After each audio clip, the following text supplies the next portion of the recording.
Hello, hello, everyone. Welcome. Good morning, good afternoon, good evening, whenever you're tuning in. Welcome to another episode of Beneath Vancouver Radio. This is going to be episode number 60. That's right. We finally got into episode 60, and in a couple of weeks we'll be episode 70, and so on and so forth. But in today's episode, I have special guest Francine from Cascadia Skincare. Francine, how are you doing today? Oh, I'm doing great. I'm really excited to be here. Excellent. Well, we're excited to have you here and hear a little bit more about you and kind of what you do. So I'm gonna jump right into it. Not gonna waste any time and just go into the first question of the episode here. And Francine, who are you today? Well, I'm going to answer this question maybe in a little different way. For sure. In essence, I'm courageous, I'm vulnerable, I'm wise, I'm messy, I'm lost, and I am free. And I'm also nervous because I haven't ever done anything like this before, Okay. but I'm really excited. So, to go on the other side and say, well, what roles do I play? Hmm. Because that's also who I am in a sense as well. And the roles that I play as an entrepreneur, as a mom, as a wife, and I could go on and on and on. Hmm. No, that's totally right. So I guess we'll start off with kind of how I introduced you a little bit and talking about kind of the business that you own and stuff like that. Can you share a little bit more about Cascadia Skincare, how it kind of came to be and the backstory behind it? Yeah, so that's tried to make it in the most brief way because it's 30 plus years. Wow. Okay. Yeah, over 3 decades. But of course, I haven't been involved for that long because, I would have Hmm. started when I was like 10. So the original founders of Cascadia Skincare started over 3 decades ago. This year is actually our 31st year. And they started in British Columbia, but the founder actually, he came from France. So he was born and raised in an environment of on a vineyard, a farm, and just in a very, very different generation than we live nowadays, and of course in a very different region, Right. country, etc. So he was passed down with this way of life from his grandma and his mom of basically cultivating and harvesting the herbs, the plants, season to season. In that climate especially, they were very abundant and very medicinal for inside our bodies and outside of our bodies. And when he came to Canada, actually, his skin became very allergic to all of the products that were offered here, just off the shelf, in the grocery store or in the where you buy your toiletries, let's say. So Hmm. that's what was his motivation to start creating his own. And one thing led to the next thing. And here Cascadia Skincare is today. When you throw me into the picture, I guess, I have a background of in the beauty industry, working as a beauty therapist, actually, Okay. since I've been very young, I guess 18, 19, traveled abroad for many years with my career. And when I came back to Vancouver and decided to settle here, we, I guess, collided, our lives collided. And yeah, it just, one thing led to the next, and they were ready to retire. And it just seemed like the right thing for me to do at that time, as I was already living a very holistic lifestyle. And it was just a great niche for me to take, on myself and continue the kind of the legend, I guess, of a Cascadia Skincare, if you can call it. Yeah. Yeah, it's just an incredible company and brand. And of course, they didn't want to close down the company when they decided to retire. They, in fact, had a lot of people that wanted to take over, but I Hmm. had already been working with them for quite some time. I was Okay. doing a lot of management, actually. And so I knew the value of the brand and the company. And most importantly, I had, one-on-one interactions with many, many, many of our customers. And that's what filled up my heart and my passion, really, and my decision to take over because of all the wonderful feedback and just incredible feedback in regards to what a quality product that we offer. Yeah. Hmm. No, Yeah. and it's so nice to hear as well, kind of you're part of the process along the way and the journey almost, and kind of seeing, you started working with them, and then interacting with customers, interacting with management, etc. And you were kind of growing into, being one with the brand, right? And it's now you're sitting Oh, here, 100%, obviously. 100%. Yeah, you said it exactly. It was just like, it's actually, this is really funny. This is really funny. This will be really funny for people, even because I will definitely share this with my audience as well, and will be really funny for people to hear for real, the truth of the story. But for a lot of years, and even till today, I would say a lot of the customers thought and think that I am the daughter. That it's very funny because I became so close with the previous owners, Hmm. and they are like parents in a sense to me. They are like that to play those roles to me in a sense. We really became like family. And people would just say, oh yeah, so you're the daughter, how's your parents doing? And still today sometimes they say, how's your parents doing? And it's very awkward, but sometimes you have to like break actually, well, they're not really my parents, like blood parents, but Right. they are in a way. So it's funny, yeah, and it's very rewarding, yeah, that we became so close. And they're very proud. Of course. And how long ago did you kind of like, I don't want to use the word take over, but kind of, yeah, continue the legacy, so to speak, and continue the brand? Was that Yeah, a couple years 7 ago? years. This is my 7th year this year. Yeah, Okay. And yeah. So how's, sorry to interrupt. How's it been kind of the process, I guess, through those 7 years, like going from, more, I would say, at least from what you've been sharing and your experiences, and from what you've kind of brought up in terms of, again, growing up or kind of nurturing yourself through the brand, has there been much of a difference these past 7 years as opposed to the previous, 10 or 15 or however? oh, it's huge. It's huge when you take the role of ownership. Hmm. Whoa, it's like it's a whole nother world. It doesn't matter. I would say, I mean, it doesn't matter what roles you played previously in a company prior to taking over. Nothing can really prepare you for that enough for that time. Like Right. I was very prepared, and they were very aware of that too. But not entirely. You're gonna have that roller coaster no matter what. Hmm. you know, It's part of the game, right? it's part of Exactly. the game. So I had my roller coaster. I still have my roller coaster, smaller ones for sure. But yeah, I'm definitely my mindset has really changed, and well, my heart has changed so much, shifted. It has to. You grow and you change, and you're ready to face those everyday obstacles that entrepreneurs face. Yeah, exactly. Yeah, And yeah. how's it been kind of like from your perspective? Obviously, through your ownership, you had to deal with the pandemic, obviously, right? And kind Mhm. of navigating through another huge roller coaster, behemoth, I would say, one that I hope we all never have to ride ever again in our Yeah. lifetime. Yes, I agree. We're seems to be nearing the end of the ride now. But Mhm. anywho, what was that kind of experience like for you? And I think that in that aspect, and putting entrepreneurs into those certain situations, that's where you grow a lot, you get to reflect a lot. I know for myself it was a big moment of reflection as well. But I'm curious to, yeah, maybe being able to give us a little bit more insight on how maybe you personally took it, but also how the brand in general kind of adapted to Yeah, the. it's a really great question. I think for everyone in general, Yeah, entrepreneur exactly. or not entrepreneur, right? I'm really excited for all this to come out in the next months and years for sure. But anyhow, for me personally and my brand, it's interesting because for me, I feel like I've been hit double whammy kind of thing. Mm. I haven't really shared this with so many, except for like really close loved ones. But the year prior to the pandemic, I had my first child. Oh, So okay. I was being an entrepreneur and kind of being somewhat of a one-woman show. I mean, my husband helps me a lot, and I had Hmm. helpers as well. Like I had people working for me and helping with me prior to the pandemic. But we are a small business, so I had my first child and didn't have maternity leave or anything like that. So I had two downsides a little bit with the business.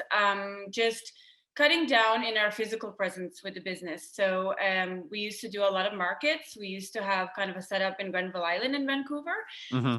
for really more than 25 years now. And so I had to really cut back on the days and the hours there quite heavily. And that was fine. I mean, we prepped for that for a lot of years to build a family. And it's just funny because last year, March, when the pandemic hit, that's when I was supposed to go back into more like physical interactions with customers, Right, right. so I was really excited. I love being with people. I'm very much a people person as much as I'm an introvert. And and yeah, you know how that is, right? Doesn't seem like it. Yeah, it's funny. I know I love to be with people, but also I like to draw back to and reflect. It's really important. Yeah. So I was so ready to go back, and then boom, the pandemic hit, everything's closed down. So I've had 2 years, really, 2 years of a hit, I'd say, because the year prior was similar. I was, at home basically with my little one. I mean, there was so much joy, and happiness and life, because, you have your first child, but at the same time, had this huge shift in my career, so I had that happen. And with the brand, personally, and we were still like about, I would say 30%, 35% physically present, the year prior to the pandemic, in comparison to prior years, with our markets and things like that. So customers could kind of check and see what days we were going to be like in the markets and things like that, and come on those specific days, and they got used to that, and they were happy to continue supporting us always, especially with our growing family, and that connection to the small family business.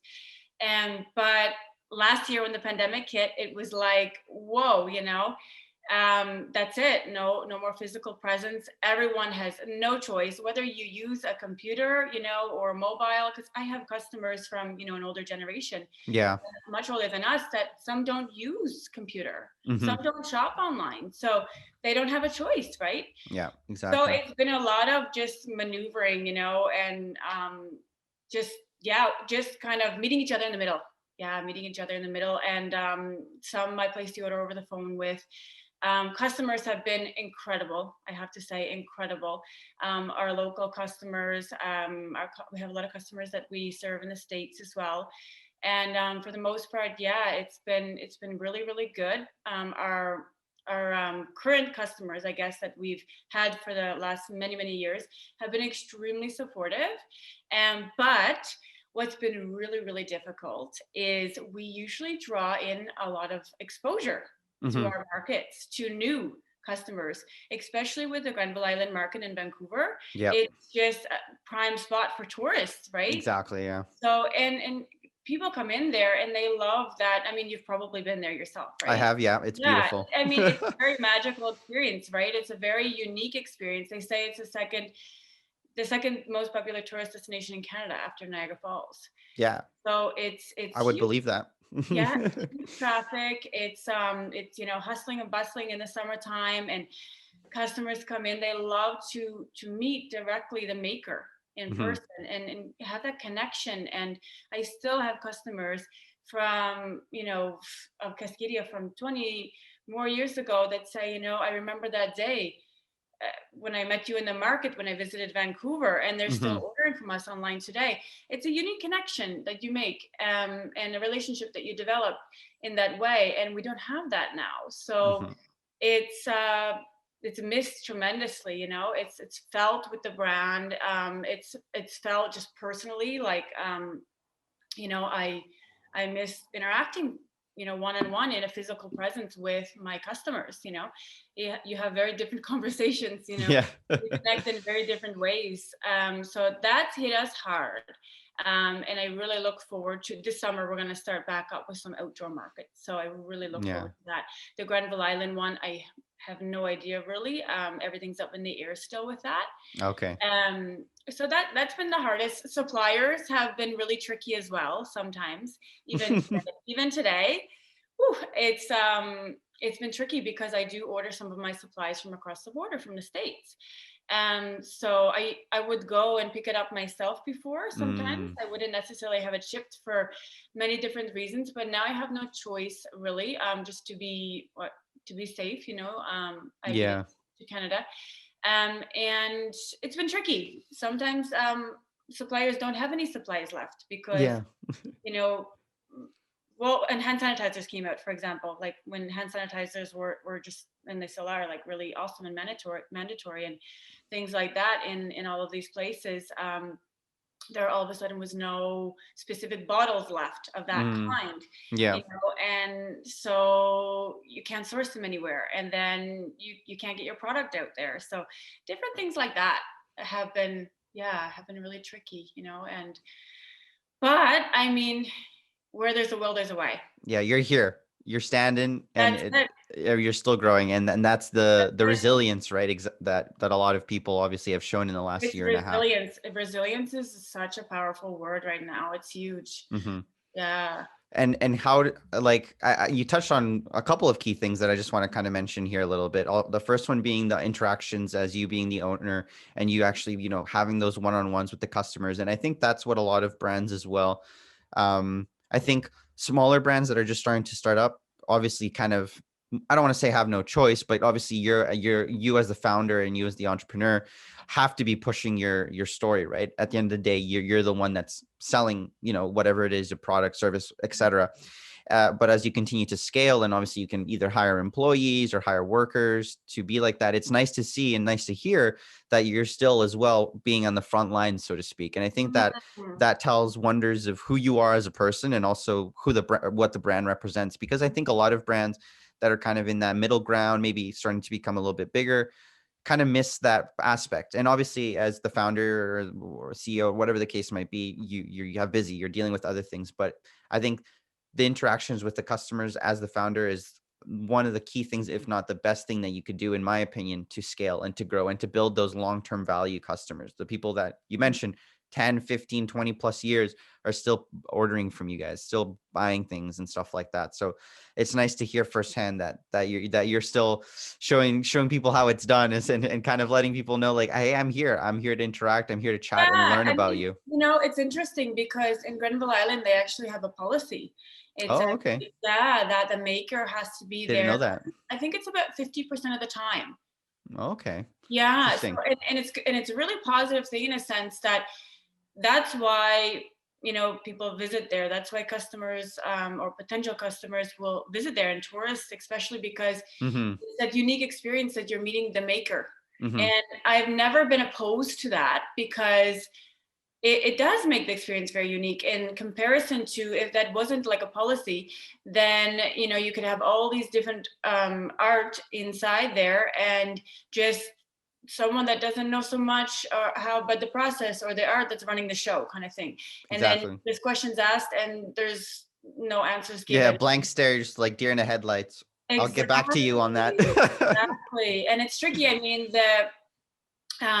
the employees that I had helping me, they had been with us for, well, just before I took over, and they had been with us. So, you know, I do take a lot of value in training them really thoroughly Mm-hmm. to understand the story, you know, the key kind of actions of products, and just continuously, like, just building that education with them, so that, you know, if I'm not there, well, they can provide, you know, almost as much and sometimes even more, because, you know, they use all the products as well, and they have their own experience, so they can share their own experience to, you know, potential customers that come, or, you know, past customers that have questions about things.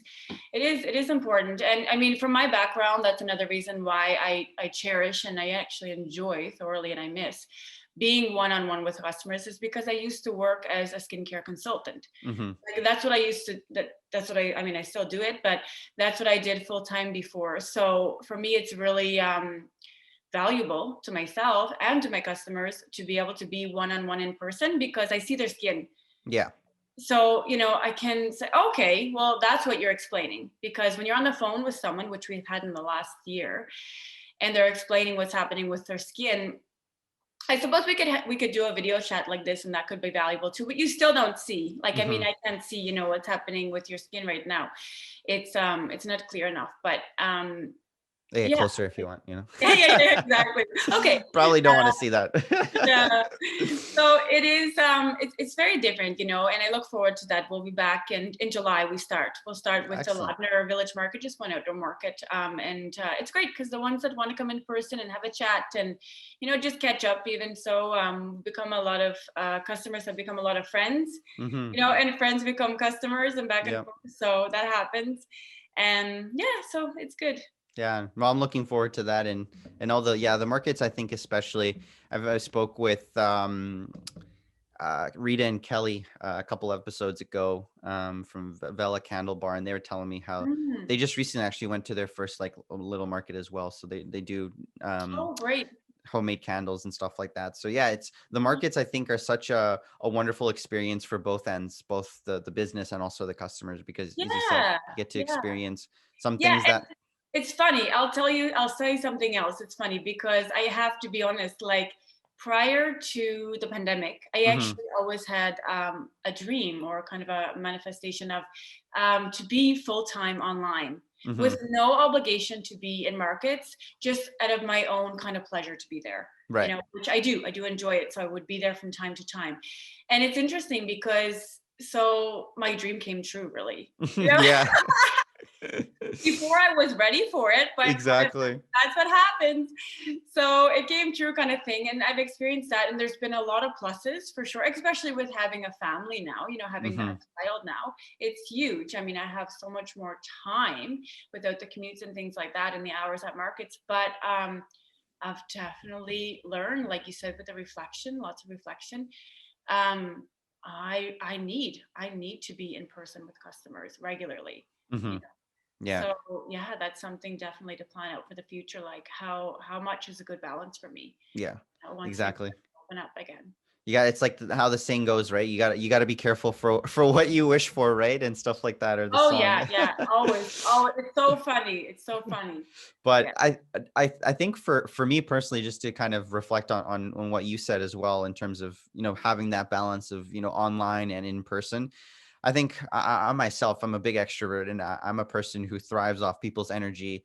Whether it's an event or even class or whatever the case might be. I love being surrounded by people, chatting, etc. I remember still to this day, when I had my student teacher conferences back when I was in elementary school, the first thing the teacher would always say is like, Aaron's a good student, but he bothers too many of the other students because he likes to talk too much, right? So I've always been Oh, that's from funny. very young, very talkative, very yap yap yap. So that's probably why I have my own podcast, right? Oh That yeah, probably. and you're actually. I mean, I'll tell you, I listened to the first full podcast yesterday, and Okay. yeah, and I enjoyed it so much. Which episode did you listen to? That was with oh, is it Alea? She was a digital content creator. Oh yeah, yeah, yeah, yeah, yeah. It Yeah, was the Alina. most recent one that showed up, I think. Yeah, Alina. Yeah, she's great. Alina, yeah, Alina, yeah. Yeah, she And was. it was great. I loved it so much. And I mean, I took a look at your website too, and I love what you're doing. I got so excited. I'm like, oh my goodness, because I've had people ask me about these things Mhm. before. Sometimes it just doesn't It feel doesn't right. fit. Yeah, but Yeah. when you contacted me, I was like, yeah, I like this. Yeah. Sounds Well, thank good. you. It means yeah, we just actually recently revamped our website about a couple of weeks ago. It Oh, was great. a long work in progress over a year of doing that with other things coming up, but yeah, we just felt like we needed to kind of rebrand and restructure to really emphasize what it is that we were trying to do. Again, because of the pandemic, we had to kind of shift gears a little bit in terms of the content and kind of Mhm. the strategy moving forward. But yeah, I mean, in general, like for me, it's always been about the people, the community, giving back, and just letting people share their story, build their platform, and really, I think in general, the one thing that sometimes we lack as a community, again, of creators, entrepreneurs, businesses, is we all obviously want to succeed and do well, but we can also do that collaboratively together, right? Oh And my we goodness. Well, and this is huge about the pandemic too. It's right. another aspect that for me, I haven't like I said to myself some weeks or months ago, like I don't feel like I've really like surrendered or dove in to this online portal. And I've been like we've been online, yes, like our website is a different thing. We've definitely dove in there, but the online collaboration kind of portal, like I haven't really dove in there, and it's You have to, like, you have to. I mean, Yeah. even though things are opening up again, it'll never be the same, you know? Mm-hmm. It's never going to be the same. The online, that's what I heard you talking to Elena, was it? Alina, yeah, Elena, about that. It's changed forever now, for right? Like, sure. companies will work from home now, Mm-hmm. or have the option to, or a lot of just interactions, meetings, like they'll just be. It's just easier. You save so much time. Yeah, you do. Why? It's so much better for the environment, really. Mm-hmm. So yeah, it's good. I love this. Just finding ways to collaborate and come together and lift each other up. Really. Mm-hmm. That's what it boils down to: lift each other up, and we Yeah. can all reach the top together. That's the kind of saying that I've got. But I'm gonna shift gears a little bit here, and we talked a lot, obviously, about the business standpoint, which is great and important as well. But I'm curious, again, for those who are tuning in the audio version, and you're not watching on YouTube. If you do want to enjoy the experience in video as well, make sure to check it out. But you have a guitar in your background, and I'm curious, and this might be a little weird that I might know this, but just full disclosure, I used to work at Best Buy in the home theater department. Is that a Samsung frame TV? Like, or is that an actual painting right behind you? Oh, it's a painting. Oh, it's a painting. Okay. It's funny. It's actually funny that a TV does. Yeah, Go yeah. That's why I there. brought it up, because it Yeah, looks like you have TV a does go sound bar. there. But when we moved here some years ago, my husband and I both said, you know what? Want to try going without a TV? Okay. There's no TV, right? Yeah, yeah, yeah. Because we're not really big TV watchers. We're Yeah. both pretty busy and, like, just not busy, but we have other passions. Yeah. And it's just not something that brings us joy, really. And Yeah. we have our laptops for that, right? Exactly. So we decided, no, we're gonna try without. And I got this gorgeous. It's actually a photo It's from beautiful. Yeah.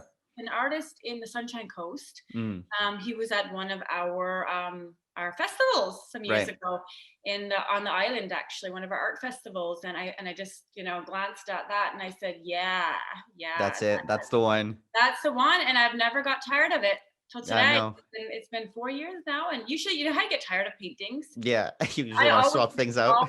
always. My brother and sister-in-law are gallery owners in New York, and they're always asking us, "Do you want this?" Or "Can we give you this?" or something like that. And they're Mm-hmm. gorgeous, but I just know myself. It's like after some months or a year, I'm going to be like, I don't want that anymore. I want to change it, and it's just going to sit there, or. But this one, yeah, it's just one of those things. It's nature, right? Yeah. And No, it looks great. And yeah. the reason that I bring it up, because there's this TV, like, as you mentioned, like Samsung makes these TVs where you can actually put, like, it's like looks like a picture frame, and you can put pictures inside, and it looked like you had a sound bar beneath it. So I was just like, oh wow, Oh, and there is, yeah, and we don't even know how to use that. We still haven't figured it out. It's funny. I don't know why, but yeah. So, but no, Oh, that's fair. I like that too, and you can kind of just put the picture on the TV as well. Mm-hmm. Like, even if we don't have a fireplace, like, even just to put. I love when they put those fireplaces on the TV, Yeah, like in the wintertime. just relaxing. Yeah. Brings a good ambiance to the room. So do you play then guitar and everything like that? Are you? I actually don't, not yet, anyhow. But my husband, Okay. my husband, Okay. yeah. So I wouldn't know so much about that. I do enjoy my husband playing. Yeah, yeah, yeah. It's nice to hear sometimes when he can just play and stuff like that. No, it's good, and I like, this is another aspect that I love so much about the podcast is, like, obviously when we're doing it remote, such as we're doing it right now, is we get to see kind of like the surroundings where these entrepreneurs, business owners, creatives, they surround themselves in and stuff like that. Obviously, from my room, it's kind of bland, and probably some people have seen it already, but this is where my computer is in itself. It's not where I go to sleep, but I have the Toronto skyline. That's as probably as artsy you're gonna get, No, it's and nice this and clean fan. looking, though. It's nice and clean looking. This is this is our kind of lounge, our kind Yeah. of yoga room, right where I'm at right now, and this is actually where I've been doing my office work. Mm-hmm. Because my studio, I can do office work in there, but it's not the best environment for that. The lighting is not is great. I like the more bit more natural light that we have here. Yeah, and, I can. and we have the office upstairs as well, because my husband works from home Mm.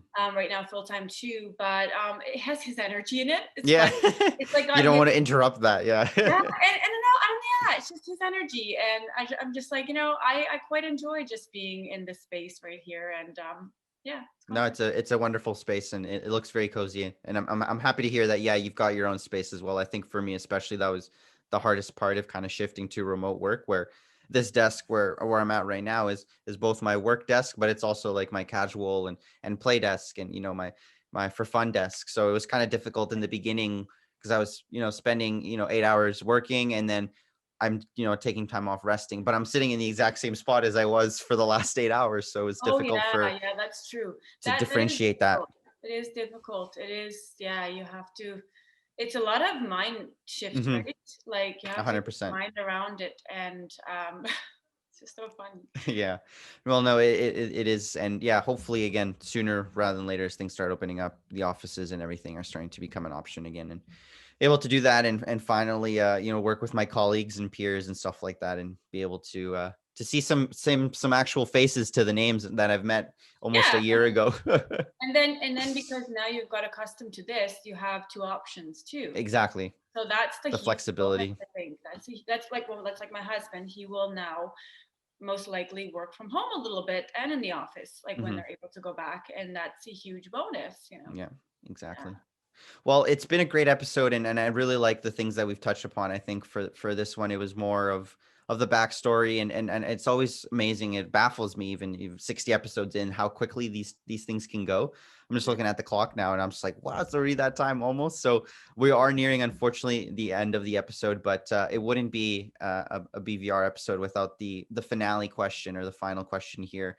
And Francine, so that question would be, what piece of advice would you give to your younger self, and why? Well, I'm gonna say, when I think about that, to the, the advice I would give actually, the advice I would actually give from my younger self to my older self, Okay, I like this little yeah, switch. yeah, would be to walk fearlessly, or Hmm. to walk more fearlessly. I've definitely reflected that when I was much younger, I was a lot more fearless. It's so interesting. And but to really answer that question as well, I would say, to start before you're ready. Yeah, Yeah, 100%. yeah, myself, start before you're ready. Yeah. Just and trust everything will work out the way it's supposed to work out, and everything will work out Hmm. great. Yeah. No, for sure. I couldn't agree more. I mean, I definitely started this podcast without having any idea of even how this was going to go. And if I would have waited, I remember first episode only 15 minutes long, and it took me like 4 hours to record, and it was just by myself too. And if I would have said to myself, this needs to be perfect, I probably wouldn't be here today. So yeah, I would like to echo and resonate and amplify that message. Just try it out, walk fearlessly, and yeah, as you said, everything will kind of fall into place, as long as, in my opinion, at least, as long as your heart's in the right place and you're doing it for the good reasons. Yes, yeah, there's got to be reflection there, Yeah. right? No, Yeah. exactly. Well, thank you so much, Francine. It was an absolute blast having you on the show and the podcast. And thank you for sharing your story and giving us a little bit more insight as to, Cascadia and everything like that. And also your backstory. I think it was really powerful. And also the ability to share that is one of the main reasons why I love having people on this show and having this podcast. So you get your 30 seconds, not really 30 seconds. You can take as long as you want, but I like to say 30 seconds, 30 seconds of plugs, any shout outs, anything like that. It is your show right now. Go for it. Yeah, no, it's pretty simple for us. You can find us on Instagram at Cascadia Skincare, and our website, www.cascadiaskincare.com. It's all Cascadia Skincare, and that's it. You'll find us at some of the local markets for Yes. local BC residents. I mean, actually, all over Canada, we're allowed to travel really soon too. So we're gonna be at the Ladner Village Market this summer. A few dates in July, August, September. So that's Hmm. really exciting. It's like one of the most awesome markets, I would say, in the Lower Mainland. And I'm not just saying that. Like there's 120 food and artist vendors there. 120. Wow. That's huge. So yeah, we enjoy it a lot. Yeah, it's really It fun. sounds like a good time. So I'll make sure to put everything in the description down below as well, both YouTube and in the podcast description for your Instagram and your website, if people want to check out more and learn more information about that. But thank you again, Francine. I really do appreciate it. Thank you to our listeners as well. This was episode 60. We finally got into the 60s now. And yeah, I look forward to the many more to come. So thank you again. Hopefully you have a good rest of your day. Take Yeah, care, thank everyone. you too. Bye-bye. Bye.